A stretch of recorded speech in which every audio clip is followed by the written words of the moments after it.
Hi everyone, and welcome back to One Autistic Person. This is the 21st video in a 50 video series that goes through the statements and questions of the Autism Quotient, which is a pre-screening questionnaire that's often used as part of the assessment and diagnosis process for autism. As with any diagnostic tool that is used to diagnose autism, it needs to look at traits and these statements as deficits, because to get diagnosed, the people who are diagnosing you need to look at it that way. What I want to do with these videos is look at these statements and see whether, rather than them being deficits, they can be seen as benefits, whether there are positives to them, and also if there aren't either of those things, whether there are any mitigations or adjustments that can be put in place.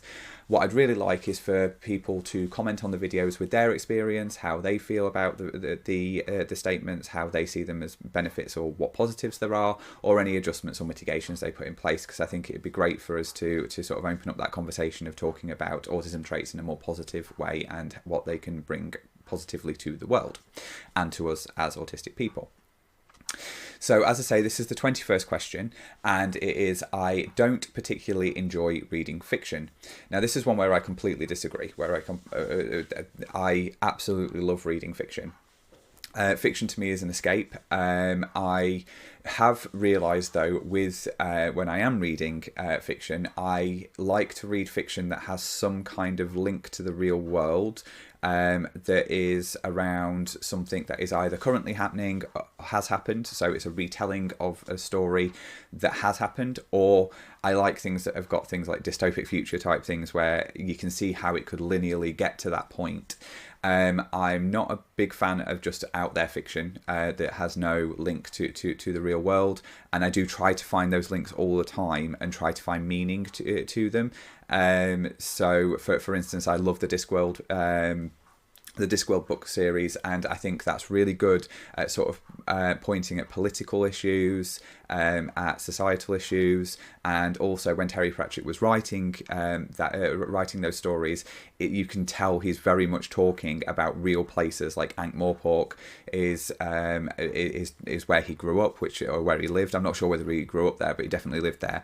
He lived in Lancaster. I lived in Lancaster as well, so I kind of could pick up on those things. But there's lots of different things in it that are so linked to the real world. The same with like the Wicked series. They're very political. They're very much about the history of politics in America. If you look at how it's written, it talks about, it's clearly about colonization and tyranny, and also how, from a social level, how we get people wrong, and maybe there are reasons why people act the way that they act. And I know a lot of, probably most fiction does that, but I like it to have that clear definition of the fact that that is something that I'm reading about. So I think that's why I like those kind of stories, because I'm able to make a link to it, and I'm able to theorize about what the writer's trying to get at.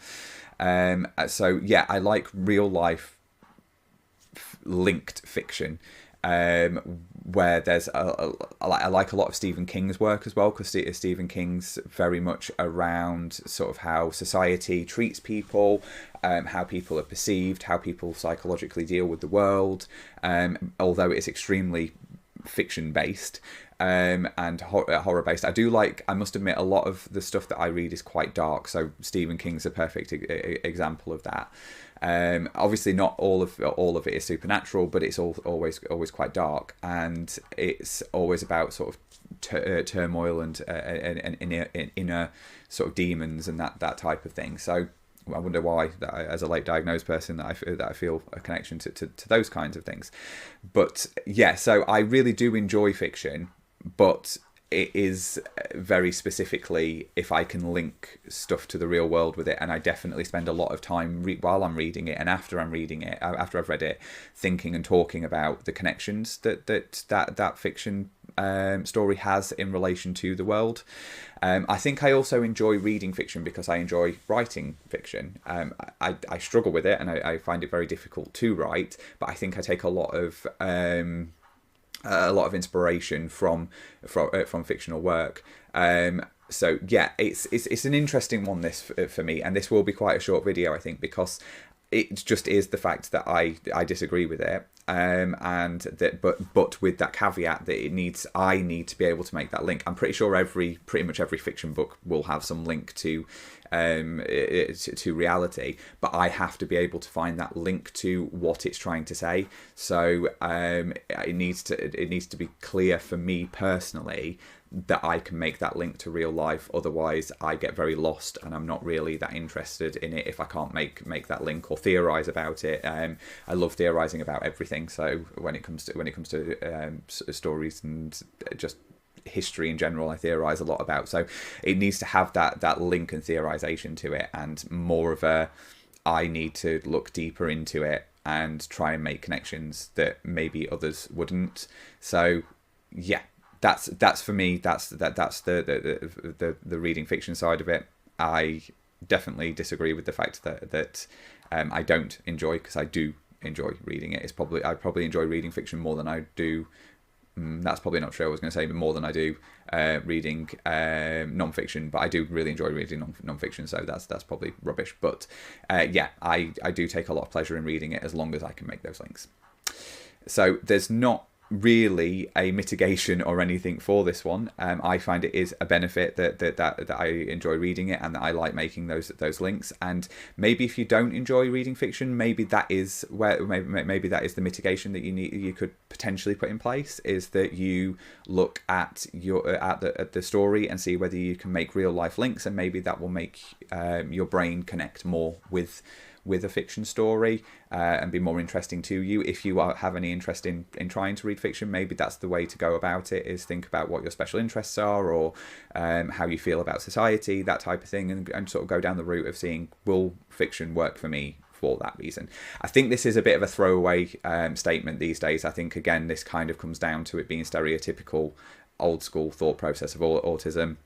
So I think it is a kind of throwaway statement that's not really necessary as part of the AQ now. So that's why I think it's quite difficult to come up with mitigations, because I don't think there is any mitigations you need to do. If you like it, you do. If you like fiction, you like fiction. If you don't, you don't. It's not really a negative or a positive, really. But if you wanted to, that's my advice. As always, I'd love everybody to comment and say how they feel about this, and whether they enjoy reading fiction, and whether they need to make those links or they don't, or whatever you feel. I'd love to hear from you. Thank you very much, and I hope to see you in the next video. Thanks. Bye.